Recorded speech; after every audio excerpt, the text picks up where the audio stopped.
کیا جھینگا کھانا جائز ہے؟ یہ لوگ پوچھتے ہیں. تو میں اس سے پوچھتا ہوں تجھے کھانا ہے اس لیے پوچھ رہا ہے یا نہیں کھانا ہے اس لیے پوچھ رہا ہے؟ کھانا ہے تو کھاتا رہے, نہیں کھانا ہے تو حرام ہے. ہمارے یہاں طلبا یہ مسئلہ پوچھتے ہیں کہ جھینگا کھانا جائز ہے یا نہیں. تو میں پوچھتا ہوں اس سے سائل سے کہ تجھے کھانا ہے اس لیے پوچھ رہا ہے یا نہیں کھانا اس لیے پوچھ رہا. اگر وہ کہتا ہے مجھے کھانا ہے تو کھاتا رہے, پوچھنے کی کیا ضرورت ہے کہ نہیں مجھے نہیں کھانا تو حرام ہے, مت کھا. یہ تو میں یوں ترکھاتا ہوں. دیکھو ایسا ہی ایک سوال طلبا دوسرا کرتے ہیں, نوجوان طلبا سوال کرتے ہیں کہ یہ فدائی حملہ اپنے اوپر اپنے بدن پر بم باندھ کر کے دشمنوں کے درمیان میں جا کر کے فدائی حملہ کرنا اور خود بم پھوٹنا اور خود بھی مرنا اور دوسروں کو مارنا, یہ فدائی حملہ کرنا جائز ہے یا نہیں؟ جب مجھ سے کوئی پوچھنے آتا ہے تو میں کہتا ہوں تیرا کچھ کرنے کا ارادہ ہے اس لیے پوچھ رہا ہے یا نہیں کرنے کا ارادہ اس لیے پوچھ رہا. میں اسے کہتا ہوں کہ دیکھو جن کو کرنا ہے وہ کر گزرتے ہیں, وہ مسئلے پوچھنے نہیں آتے. یہ تو جن کو نہیں کرنا وہی مسئلے بگاڑتے ہیں.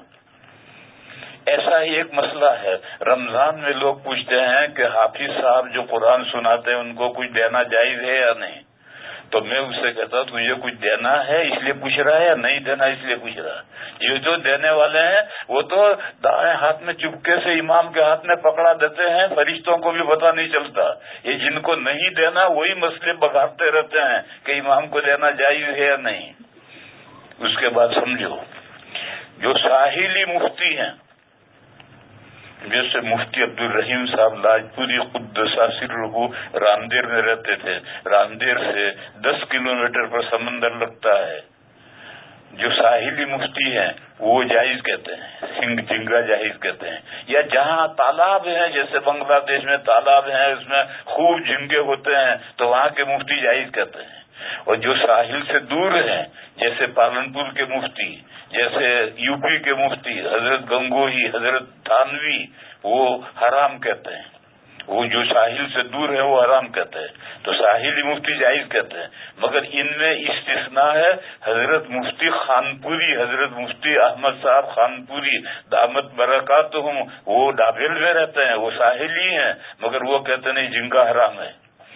اور جو ساحل سے دور رہتے ہیں حضرت دانوتوی, حضرت تھانوی, پالنپور کے حضرت مولانا محمد نویر صاحب, یہ جو دور ہے ساحل سے وہ کہتے ہیں حرام ہے, وہ کیڑا ہے, وہ مچھلی نہیں ہے. اور جو ساحل پر رہتے ہیں وہ کہتے ہیں کہ نہیں مچھلی ہے.